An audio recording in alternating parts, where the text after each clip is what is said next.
Welcome to Hence the Future podcast. I'm Mattimore Cronin, I'm Justin Clark. and today we're discussing generative AI. That means we'll get into the current state of AI, where we are today, the recent generative AI explosion, why we're talking about this topic today, and also types of generative AI and generative AI use cases. And at the end, we'll get into the future scenarios, the worst case, best case, and most likely future scenarios. Sound good? Sounds good. Awesome. So the last time we talked about artificial intelligence was on episode 105 called GPT-3 and the Future of AI. And we recorded that episode right after GPT-3 was released by OpenAI in the summer of 2020. And at that time, the main innovation was natural language processing, text generation. So you could put in a simple prompt like, write me a paragraph about quantum physics, and then it will write a paragraph about quantum physics with a higher quality output than what most humans would be able to do. It's certainly not as good as what many experts would do, but hmm really good quality compared to what was available previously. But now, 2 years later, in 2022, there's been a new breakthrough in AI, which is image generation. And this is also from the OpenAI team. There's many applications built on top of this, but essentially now with that same prompt, not only can you create comprehensive text, you can also create images. And that was hmm something that was really hard for AI to accomplish in the past. So maybe a good place to start is the types of generative AI. So just in the last day or two, I've been going through all the various types of apps and looking at the different areas, and it's pretty cool what's out there. So hmm the areas I've been looking at are text generation, image generation, audio, music generation, video generation, animation generation, nerf generation, which we can talk about, and then lastly, code generation. hmm So I can get into some examples of each of those, but I guess just to start, how are you seeing the field of generative AI at a high level, and Yeah, how big do you think this innovation is? I mean it's a really the thing about the text to image models that have become popular with Dolly and Mid Journey, but Dolly was kind of the first one from Mhm. OpenAI that made this popular. I think this is the first time people are able to just play around with it and get really cool visual feedback quickly. So there's a lot of hype around the text to image models, and I think they're great. I mean, I love playing with Midjourney. I love and just scrolling the Midjourney Discord to see what you can create. I mean, it's pretty fascinating to see where people's minds go, and like the things that people and artists and designers maybe wouldn't have thought of, and the AI just fills in some gaps on its own, and it's a really cool thing. I definitely encourage people go check out Dolly and Midjourney. And but I also think with like these sorts of models are starting to be a little bit more accessible to the public now, and I think that's where we are. And especially with Stable Diffusion, which is kind of like an open sourced text to image model, so anybody can go in and run. If you have a GPU, you can play around with that. You have to code a little bit, but you don't have to pay for tokens and stuff on the Dolly and Midjourney websites to start generating and playing around. The quality is a little bit lower, but yeah, I think this type of generative AI has started to open doors for everything else. It really does feel like a big leap forward for what AI can do. And the first place I started to really see this was on Bitcoin Twitter with everyone's different avatars, where you uh, used to have some guy that's yeah. like, Bitcoin Gandalf, and his old avatar used to just be a picture of Gandalf from Lord of the Rings. Maybe there's some, editing done manually in Photoshop. But hmm now he can just type in all different types of prompts like a Bitcoiner Gandalf mining Bitcoin over an open volcano in Mount Doom, or or in the style of Renoir, or you Yeah. can do all of these incredible generation. Mhm. And the cool thing about it is that it does feel like there's much a greater variety of visuals out there now. So in the Mhm. past, it was like everyone would use the same stock photos, or they'd use the same images that you can find on Google Images. Or maybe if you're a good designer, you could create something new yourself. But now anyone that's able to write a simple prompt can create a totally unique visual that no one else has. And that Yep. can be your avatar, that can be the design for your website, it can be essentially anything you want. And we are still very much in the early stages of this. It's not Mhm. perfect, and Yep. I've noticed that a lot of the AI generation, it's really like the abstract idea of that concept. So you'll notice a lot of the lines are blurred. It's not always exactly precise. It's really Mhm. almost like impressionistic in its Yep. style. And so it does tend to have, sometimes they almost have that like psychedelic view to them, where it's like there's like random eyes coming out of the forest and things like that, which Uh-huh. is kind of a cool starting point, and it shows a peek inside how AI probably views images or just processes images. Mhm. But over time, it's certainly going to get better and better. And already you can put images through refinements, enhancements, add more detail. And so there really is this interesting interplay between the AI and the person writing the prompts. And Yep. it's that duality, that dance between human and AI that's created some of the best creations that I've seen so far through Midjourney and Dolly and Stable Mhm. Diffusion.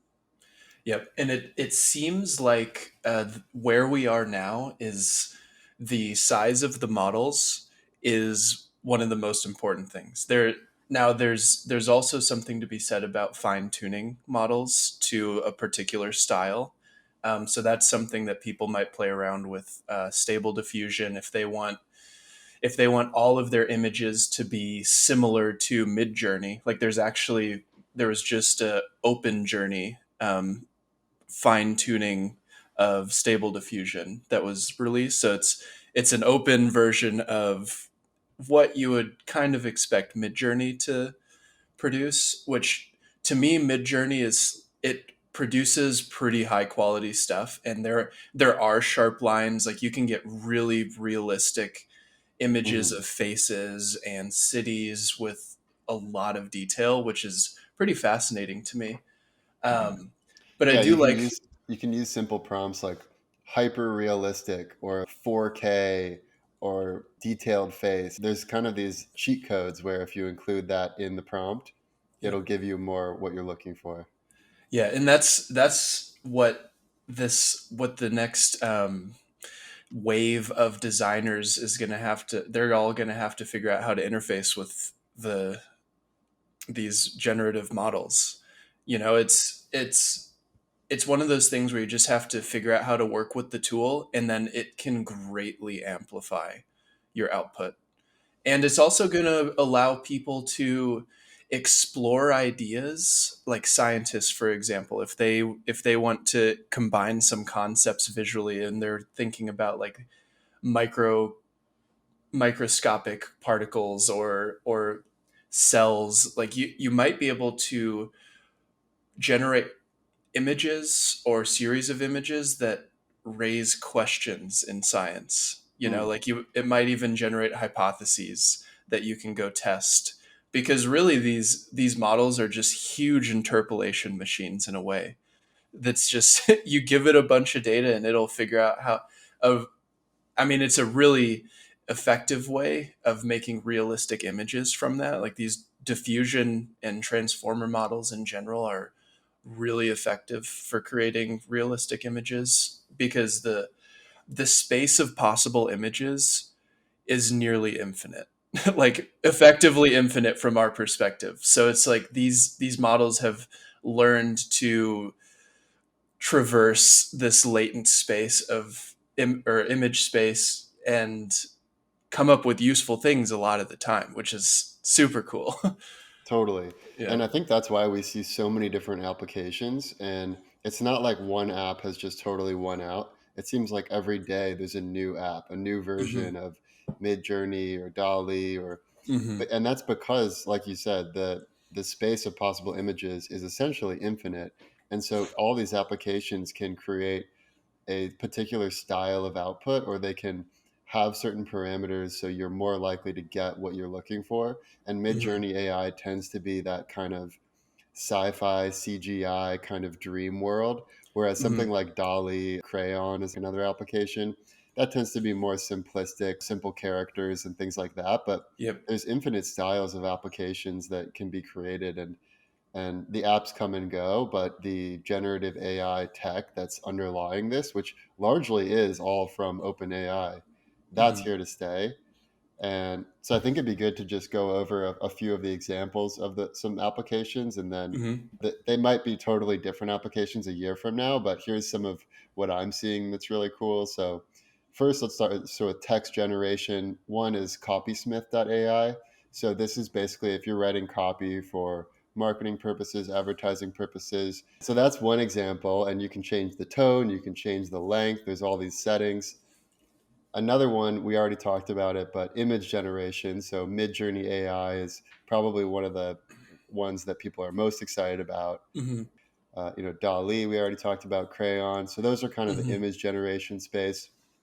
I also looked at music generation, because if you're creating a movie or a documentary or something and you want to have a score, you want to have a soundtrack to your movie, in the past, you'd have to either hire a composer to make it for you, or you'd have to license it from some kind of music licensor, which can be quite expensive, especially if you want something Hmm. good. And then, even if you do license something good, it might be used in a dozen other movies, and so it doesn't feel unique.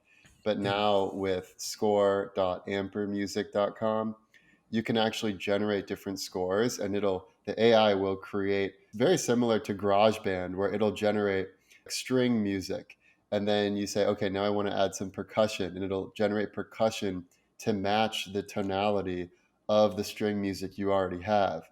And then you can add something else, and you can re-render it, and you can Hmm. keep iterating back and forth until you have the right vibe that you're going for your music or your documentary. And that's pretty cool, and you can try it for free. Yep. And then we get into video generation, and there's one app I saw called Synthesia.io, and you Hmm. can basically type in text saying whatever you wanted to say, and you can do the same thing with animation. So there's Gliastar.com, where you can have little animated characters saying whatever you want. And I mean, it's kind of similar to Memoji on the iPhone, where Hmm. you have these like emoji characters, and then it'll track your face and say or do whatever you want it to do. Mm, But you okay. can do it through a text prompt rather than it actually recording your face and voice. Um, Gotcha. so those are pretty cool. And then the coolest thing, which I saved for last, is the NERFs, neural radiance fields. And basically, what this is it fills in 3D space based on 2D images. So, the best example of this that I've seen is Microsoft Flight Simulator, where by using 2D satellite images, they were able to create a 3D geometric model of the entire planet Earth, so that you can fly your plane from the Bahamas to Timbuktu or to wherever you want to go, and you can Wow. see a 3D generative model of exactly what those mountains look like based on Google Earth and other data we have. And this would not be possible if you had to have humans hard coding manually all of those mountains across all of Earth. I mean, it Yeah. would take like 1,000 years, or who knows how long it would take. But so it's Yeah. pretty. That's like, to me, is one of the most powerful. Is it's just mass 3D generation, Yep. and you can imagine for the gaming world. I mean, that's incredible. Like, I remember in Ready Player One, they talk about how in the Ready Player One universe, you can basically Hmm. go infinitely because it 3D generates new terrain the further you go, and we're kind of getting to that point now. Hmm. And then the last thing I'll say and hand it over to you is code generation. And the best example there is GitHub Copilot, where Hmm. basically as you're coding, it'll suggest autofill. So you can it'll basically surmise what you're trying to do and then fill in the exact type of code. And it Hmm. works with different programming languages. There's another one called Source AI. So now you have a potential situation where a newbie programmer, or even someone who doesn't know how to program at all, could potentially build some game changing apps on their own. Yeah, I have some experience with Copilot, and so within the last couple of weeks, I was very resistant to Copilot because it was like really it didn't really I didn't really care that much to try it. I felt like I was pretty productive. But then very recently, I've been trying to learn front end engineering. Generally, I've just been, back back end Python, and with front end engineering, I tried to learn JavaScript and the React framework to build websites and web apps.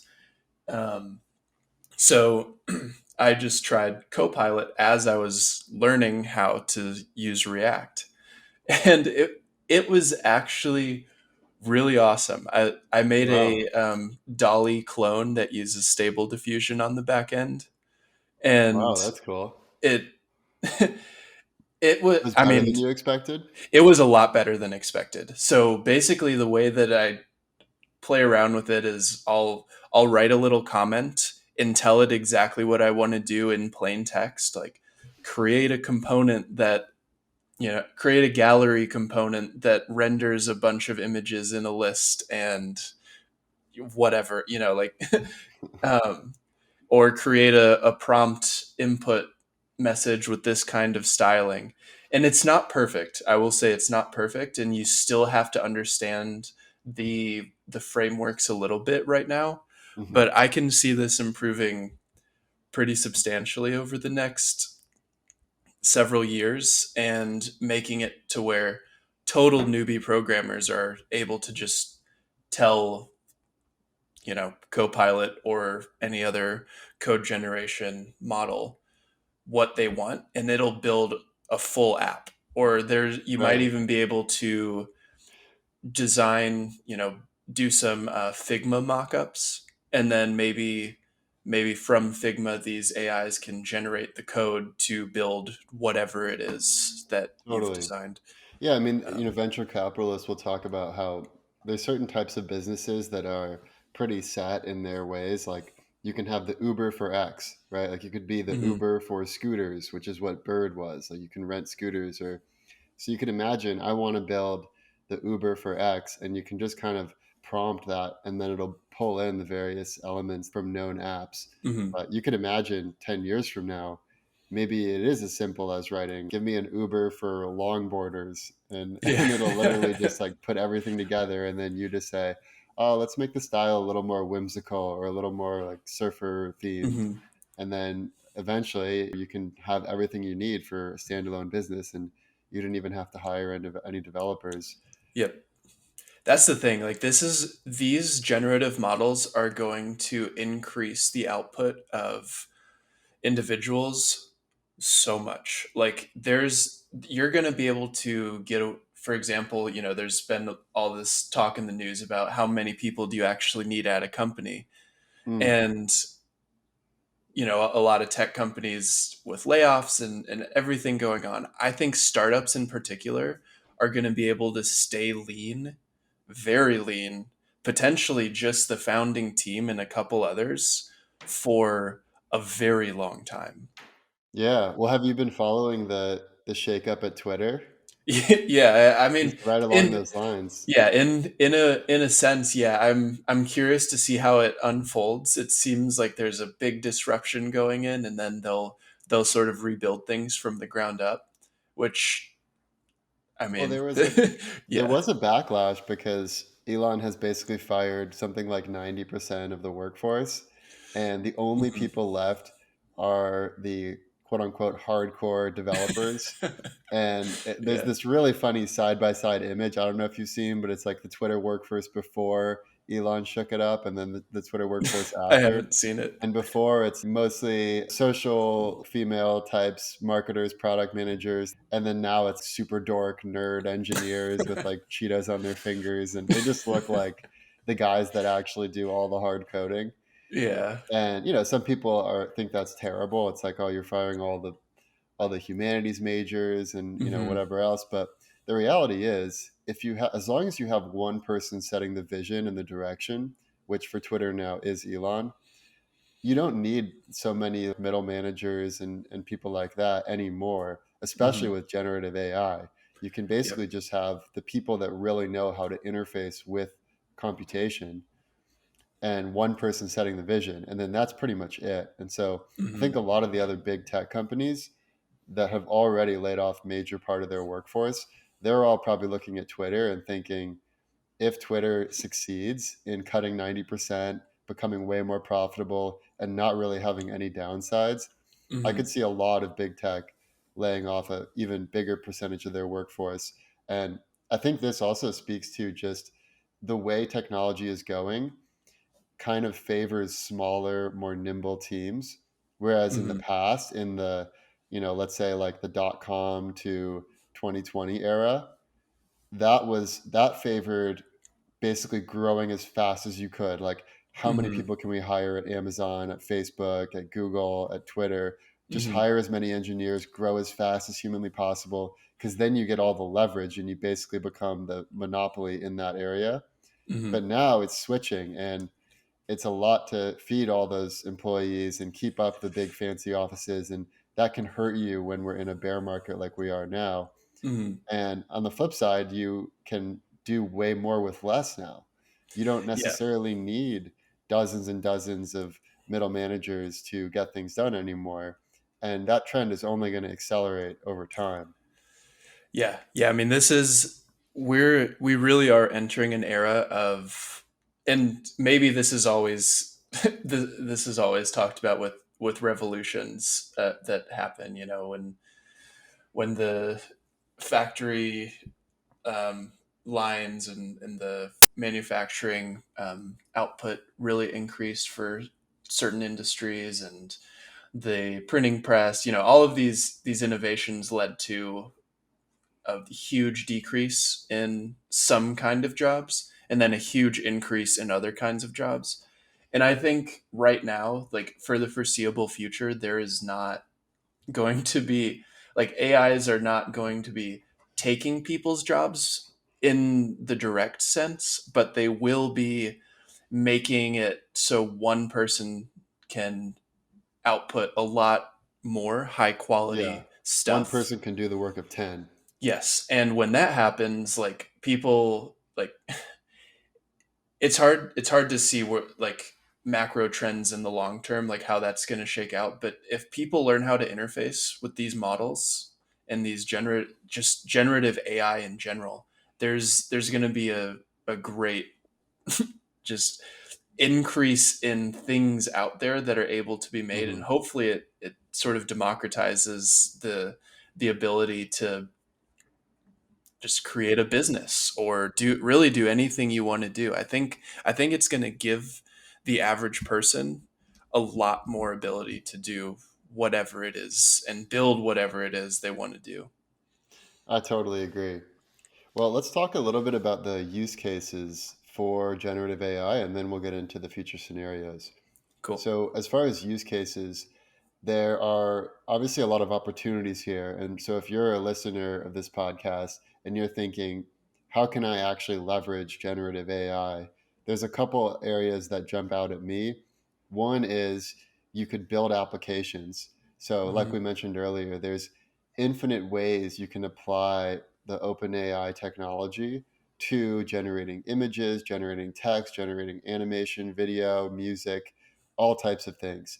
And there's all these specific use cases, like the example of how do you write ad copy? Well, I'm going to create an application of GPT-3 that's specifically made for ad copy, and it has really simple parameters you can select from drop down menus, and then you Hmm. get a good result.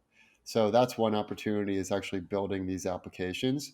But I would say there's a little bit of a risk where the applications are constantly getting so much better that it'll be a very competitive space to be Yeah. building an app, and it's going to be hard to fully dominate in, I think, the way that we saw from like 2000 to 2020. Another area which actually seems like the biggest opportunity from my perspective is becoming a generative AI expert yourself. meaning you know really well how to use these tools and you're a pro at writing the right prompts to get the best possible output. And we're Hmm. already seeing this a little bit where some people in Midjourney AI, like you can even see the most popular designs and you can see the users that created those. And then you look through their library of creations and it's mind blowing. I mean, it's some really impressive work. And so Hmm. if you are someone who wants to become really valuable to whatever company you decide to work out, or decide to create your own company, either way, if you hone your skills with generative AI, there could, very soon be a role for, okay, we need a generative AI expert. And then if they see that, hey, this kid already has his own blog where he posts his creations, not only does he know Midjourney AI, but he's also an expert at GitHub Copilot. And Hmm. not only can he create great visuals, but he can export it in the formats we need, whether that's, SVG or whether it's Python code or Hmm. whatever. All of a sudden that becomes a really valuable worker for any enterprise or project. Yep. So yeah, those seem like the biggest opportunities to me. But yeah, curious what opportunities you see here. Yeah, so I think there's a couple of opportunities here. So one of the spaces I've been really interested in is serverless GPUs. So basically, this is a way to really easily deploy models so people can do inference on them. Like right now, none of the big clouds have serverless GPUs where you can essentially just have basically just pay for what you use in terms of GPU time, because GPUs are insanely expensive. Like the new, well, relatively new NVIDIA A100s are over 10 grand depending on what kind of memory you need. And then the H100s, the brand new model that's still in a wait list, I mean, it's a lot faster, but like very expensive. It's not going to these this is not hardware that the average person is going to just own themselves. And it's also kind of expensive to just have like servers running in the cloud always when you're not always using them. Like for just tinkering, the current setup is not particularly great.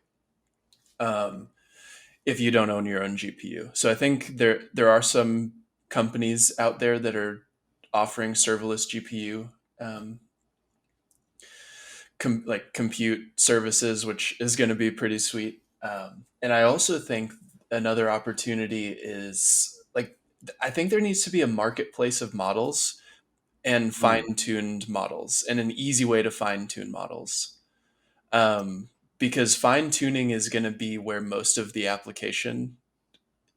Yeah, like a new applications and app store for generative AI apps. yeah, exactly. I've been kind of pondering this idea for a little bit. That's a So really cool idea. I've been in the I might be a little bit like married to certain components of that idea, but I do think that to have a marketplace where there's all different kinds of models, like the text to text, text to image, and then maybe even some other some open source things, and in a way to just build off of the open source models that are available on Hugging Face, really, and then maybe I think there needs to be a way for people that fine tune models to like make some money off of creating a good fine tuned model as well. So, Well, um, it kind of reminds me of Jack is working on this project, Blue Sky, which would mm, decentralize Twitter. So rather than just having the Twitter algorithm that brings up whatever Twitter decides is most relevant,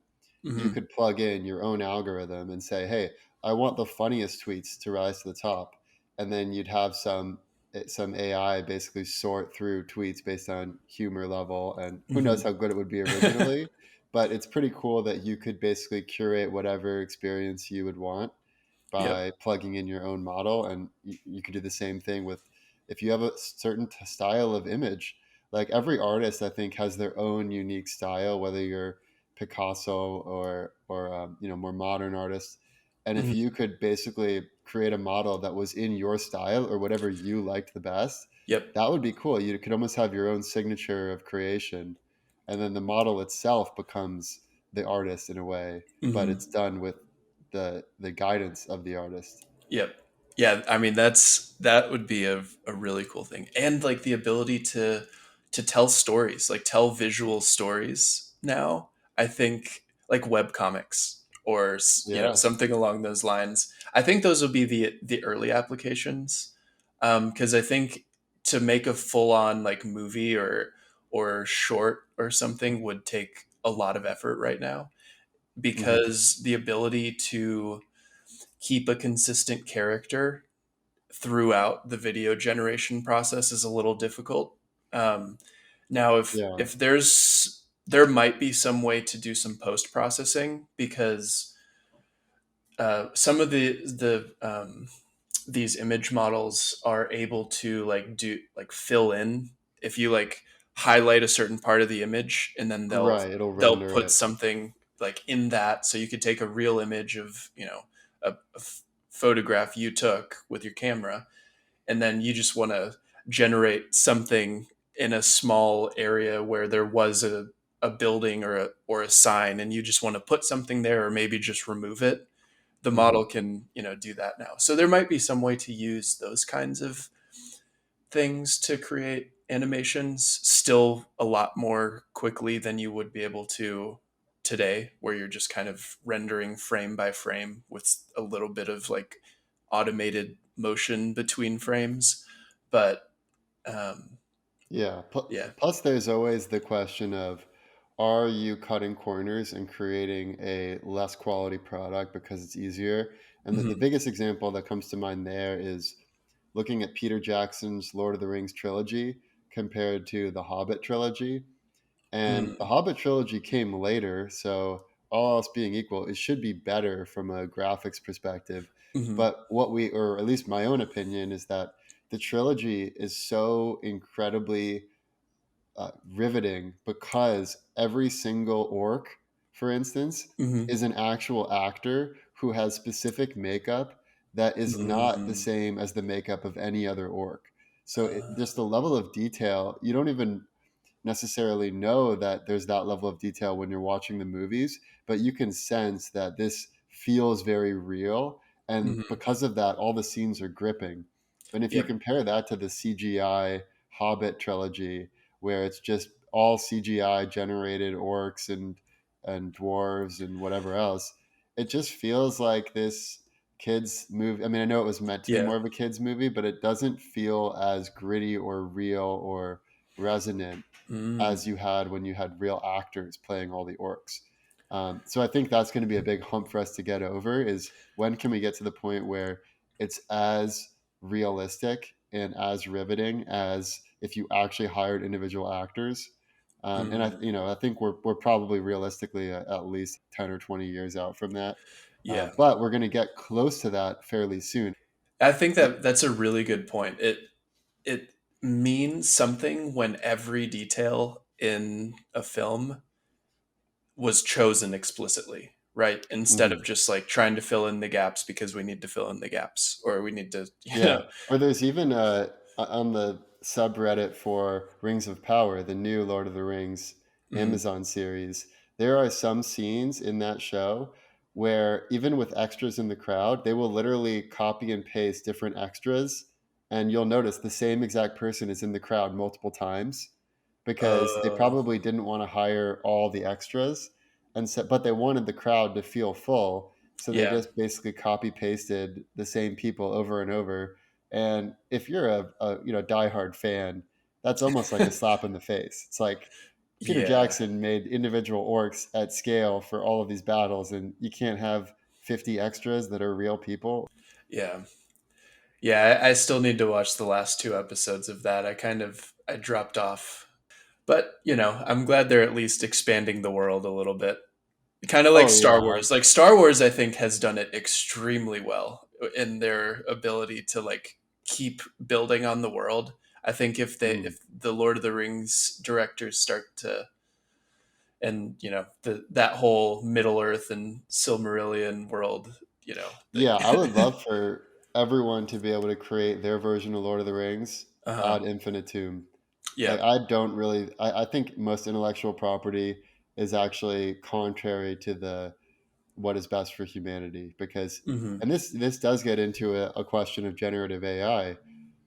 There are Yep. some legal questions of, is it legal to, let's say, create an AI visual in the style of Picasso of something else? Or there have been some examples where people will find a well-known CGI artist and they'll say, create a troll or a dragon in the style of this specific CGI artist. Hmm. And then the question is, well, aren't you kind of using that artist's work in your creation, or is it truly a newly generated creation and you don't have to pay any royalties? And personally, I think everything should be open and free to use, and intellectual property shouldn't exist. Maybe Hmm. it's a little bit idealistic for me to think that, but I believe that if you're truly good at what you do, you'll be able to get value for it. People will always find value in the original, and they'll always rather buy Hmm. the original Tolkien books than some new guy's interpolation of Tolkien. Yeah. But I think that new guy should be able to interpolate whatever he likes. And frankly, that's what gave us Harry Potter and Game of Thrones and all of these derivatives of Tolkien, Yep. were people riffing off of Tolkien. Hmm. Um, but there's Yeah. definitely some legal questions, that's for sure. Yeah, and especially at first, like right now, it's going to be the biggest it'll be the biggest challenge early on because like all of these models are currently being trained directly on images that might be owned by certain people. I think, there's the way that they're being trained are like the images are mostly in the public domain or all in the public domain for the most part, but when we talk about fine tuning and when we talk about everything else, like there are definitely proprietary images that are Hmm. in these models now that the creators might want the credit for, some degree of credit for their contribution to the model, even if it's just like a one neuron of the of the of the model. But I do think that as we go forward, there's going to be like the images that new image models are trained from and the text that text models are trained from are going to be increasingly AI as the source. Right, Like, because they'll be drawing from other AI generated yeah, so then images. it just starts to get really mixed and fuzzy, and it's going to be super difficult to actually figure out where, like, Well, I think yeah. that's a good segue to get into the worst case scenario. Okay. Worst case scenario. All right, so yeah, I'll start off with the worst case scenario, and there I have several different layers of how bad it can get. Okay. So let's start with the worst layer. The worst layer, which you were just alluding to, is everything turns into gray goo, is the classic thought experiment, or everything turns into paper clips. And Yep. this thought experiment is basically you're trying to optimize how efficiently can we create paper clips with these inputs and create as many possible outputs with the inputs that we have available. Mhm. But then the system figures out some way to actually take the molecules from the air itself to turn them into paper clips. All of a sudden, the entire Earth could turn into this like giant just bundle of paper clips.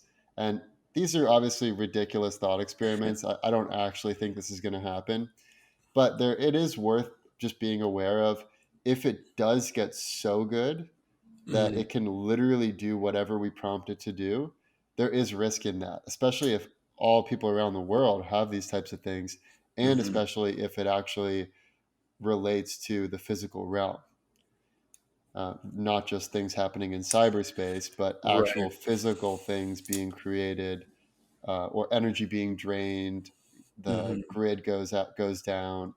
The next worst case, I would say, that's not as bad as that, but still bad, would be generative AI used for propaganda and used to create a certain narrative to pull the wool over people's eyes.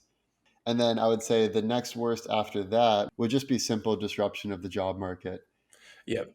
And then the last thing I would say is just losing the human touch might be another bad side, where kind of like in the Tolkien example, everything can look kind of similarly AI generated.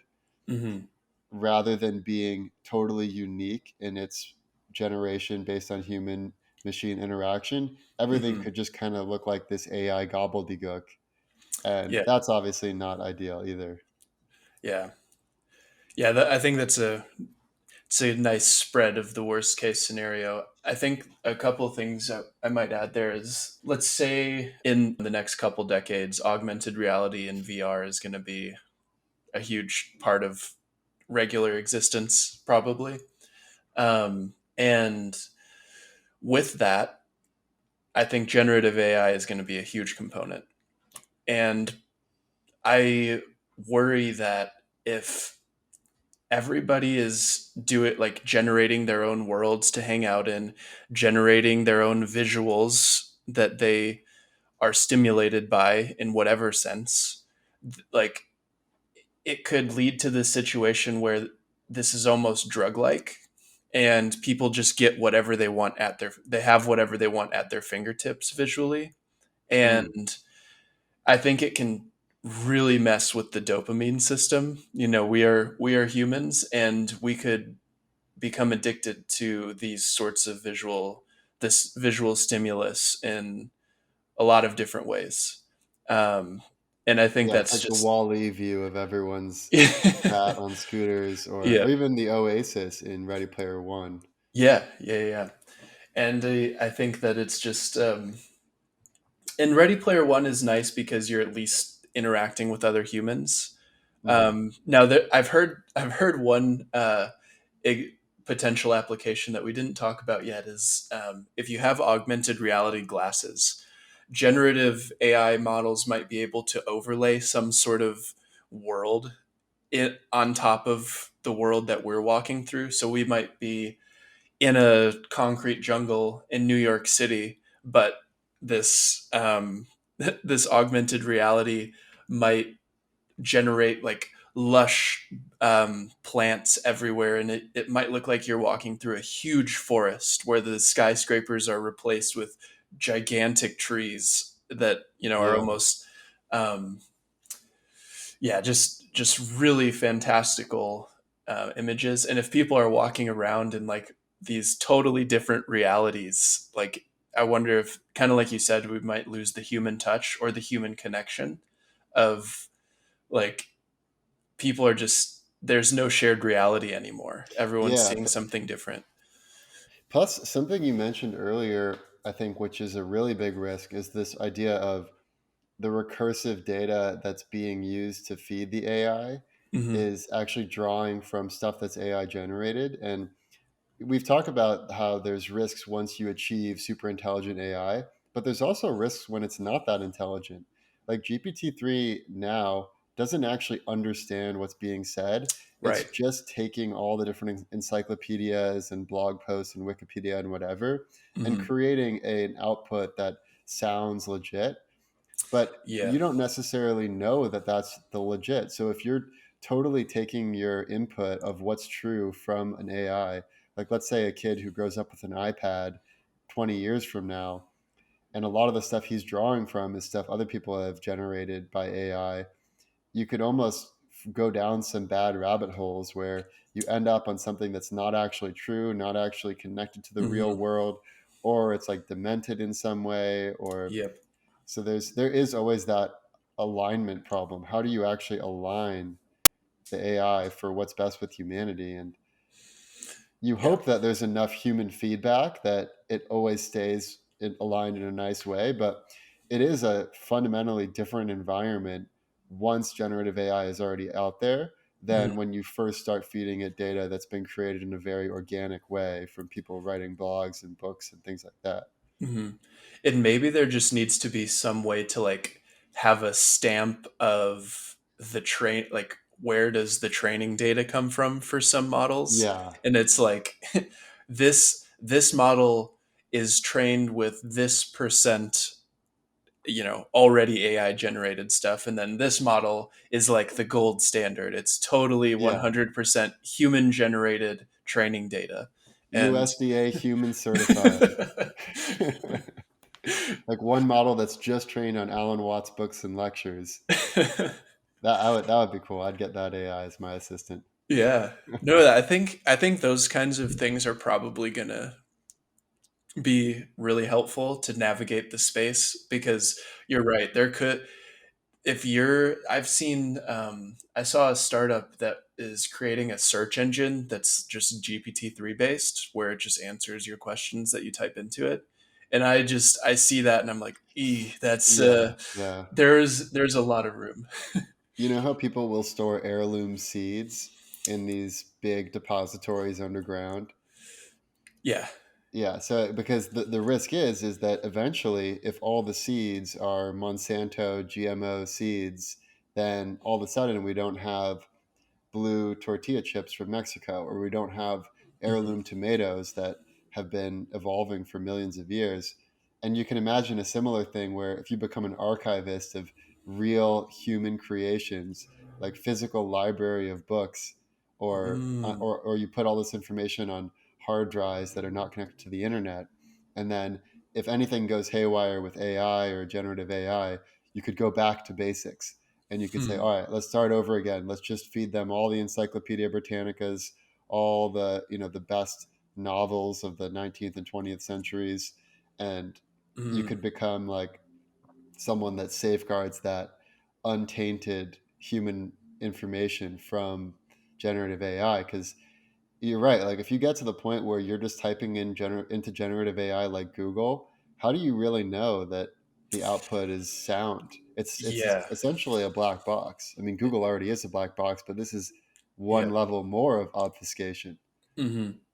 Yeah, that I mean, you just you touched on a really important point. Like we might be at a precipice of like things 50 years from now, if you just look at all of the things that have been generated, given the rate of generation of these Hmm. models, there could very well be far more data in the that has been generated by AI rather than humans. And it Well, I oh keep a yeah. physical library for this reason, Yeah. pretty much. Yeah, And I've got some books. I'm there gonna is something too. It's like, how do you know that a dictionary entry didn't get changed if you're yeah. searching online? How do you really know? Unless it's printed and you can see the book was published in this year and you have that book and you've had it for a decade, that's really Mhm. the only way you can truly know that something hasn't been altered. Physical books published before 2022. Yeah, yeah, exactly. All right, And well let's get into the best case scenario now. Best case scenario. cool. I can start with this one. Yeah. I think one of the things we touched on quite a bit was the ability for individuals to really enhance their output in a lot of different ways, in ways that they might not have been an expert in before. So I think it makes the average person, in the ideal sense, the average person can be a really high performing generalist and have, AIs take care of a lot of the nitty gritty details of what, the design itself and the writing itself, as long as the human has the ideas, that's all that's necessary. And the ability to execute on those ideas is just going to really improve in this ideal world. And I think that's actually fairly likely. The thing that I'm really excited about, though, is just the ability for individuals to have like almost unlimited capabilities with generative AI and the ability to create any world that you want, the ability to share that world to whoever you want, and just there's just a yeah, it's all about the ability for one individual to just do it all and be assisted by these artificial intelligent, generative models. So that's I'll keep it short and simple with that. I'm really excited for how that's gonna play out. Um, Yeah, I think that's spot on. The way that I was thinking about it is when you're a kid, everyone tells you to follow your dreams. And so you might have these dreams of, I want to go to Hmm. space, or I want to be an astronaut or a rock star, or I want to create these, or I want to build skyscrapers, or everyone has all these grand dreams as a kid. And then a lot of people end up basically selling their soul to a corporation. And they do it because they don't have enough leverage as an individual to compete with other corporations. So they instead just, it's like if you can't beat them, join them. Hmm. And part of the reason for that is that there's basically three types of leverage: there's capital, labor, and technology. And most people don't start out with much capital. Most people are essentially broke when they enter the workforce and they have to build up from nothing, or some people even Hmm. start out with lots of debt. So they're not exactly winning in that category from the beginning. And then from labor, you start out as basically just one person, and then you're competing against companies that have, in some cases, thousands of employees, and they have designers and developers and all types of people to build whatever is needed for that company. But technology is the new way of leveling the playing field. And now, if every kid who has a dream can have a generative AI assistant, if you love music, you can create wonderful music. If you love movies, you can create wonderful movies. Like whatever your starting point is, you can then go from there, build and create the next great tech company, even if it's a 12-person tech company. It doesn't have Hmm. to be thousands of people. Hmm. The other thing you alluded to is that it kind of allows you to do what you do best, and the AI does what it does best. And it's Hmm. different for each person, right? Some people are already really good at math and science and coding, but they're not good at design. And in that Hmm. case, they can use the AI to create the designs that they know they need for their video game, for instance. Yep. Or you're someone who's already incredibly artistic, but you don't know anything about coding. You can have the AI handle the coding aspect of that. Yep. So I think that pairing of computer capabilities with the human's ability to sense the collective and what's needed, that's really the magical combo that I think could really elevate the next Yeah. 100 years of human output and creativity. I like that a lot. Well, let's get into the most likely scenario. Most likely scenario.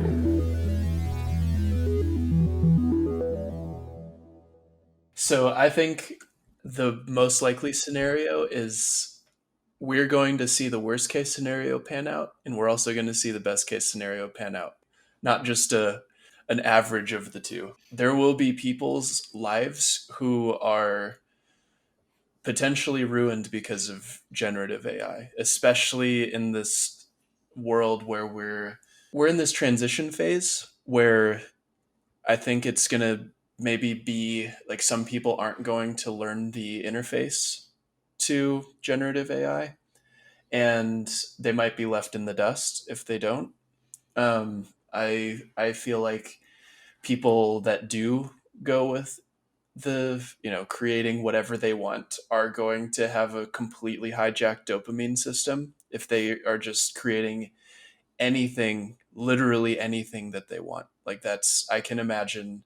I almost know with I feel that to be true with a very high degree of certainty. Um, and then, but I also think that there are going to be individuals, and there are going to be a lot of individuals, especially the people that grow up just playing around with these models. They're going to be able to do things that we can't even imagine right now. The amount of output and the quality of output that one or a small group of people can create is going to be mind-boggling. And this is just the start. And we might, if we do a repeat of this episode 1 year, 5 years from now, the whole landscape is going to be very different. Yeah, I mean, in just 2 years, we went from text to image. Yep. Yep. Next step is video, and then we've also got realistic voice generation of characters, keeping characters constant throughout. And once that happens and people can make movies or, make characters in games, I mean, this it's hard to see the limits of where where this really is. It can go on for a while. Like the capabilities is just mind boggling. So yeah, I really do think we're going to see the best case and worst case pan out in full at the same time. So Totally. I feel similarly. And yeah, I think there's definitely going to be some disruption to the job market as this mhm, occurs. Some people will benefit from it if they learn the tools. Some people will lose out to those who have learned the tools. mhm, And I think there's also, if you're a big incumbent, like if you're 20th Century Fox or you're Universal Pictures, it's not great for you because you're going to have a lot more competition. Like right now, if you want to create the next Marvel movie, like yes, they make a lot of Marvel movies, but it's only 2 dozen a year or something like that. And so unless you're one of those people that gets to actually spend the millions of dollars to make this high budget production, you have no chance to reach that level of people. But if we truly master generative AI with video creation and everything beyond that, then yes, it will be way more competitive for anyone making a movie because there's going to be a Cambrian explosion of movies you could watch, and there still is a limited amount of hours in the day. mhm, But you have a much greater chance if you're some regular person, if you do make a truly great movie, it will rise to the top. And I think those same power laws will be in effect where some movies will just be massive blockbusters and it might be some kid down the street, but millions and millions of people will watch that movie. yep, Just like millions of people watched the last Marvel movie. But you don't have to be part of this major studio to have that shot. And because there's so much more competition, I think just the level of quality of output will be far greater just because there'll be so many more variations tried. mhm, So I think that's very likely. I think there is also going to be some backlash against it. So in any kind of fashion trend or art trend, you can always predict what the next trend is going to be by looking at the last trend. And it's always a rejection of the last trend. And then eventually it mhm. comes full circle. So, like, what was cool in the 70s is now becoming cool again after being uncool in like the 80s and 90s and whatever. And I think in the same way, we're going to have a lot of hipsters who are basically saying, I only consume human only content. I think that's going to be quite common. Yeah, I bet Uh, you're right. and I might be a nostalgic hipster in some circumstances as well. I'll have to see Mhm, what the outputs look like. But ultimately, I think there's just going to be fewer bottlenecks in the system, and so people will be able to create whatever they want to create, and that's a good thing. mhm. Hmm. Yeah, I think it's a really good point. Gathered here today to talk Well, I about think that's a good very place to end it. important thing. We will definitely do another episode the We're next going to time talk there's a about major what breakthrough. has happened, what But is thank you currently all for tuning happening, in, and what will and we'll see you next inevitably time. happen. The past, the present, and the future. Our computer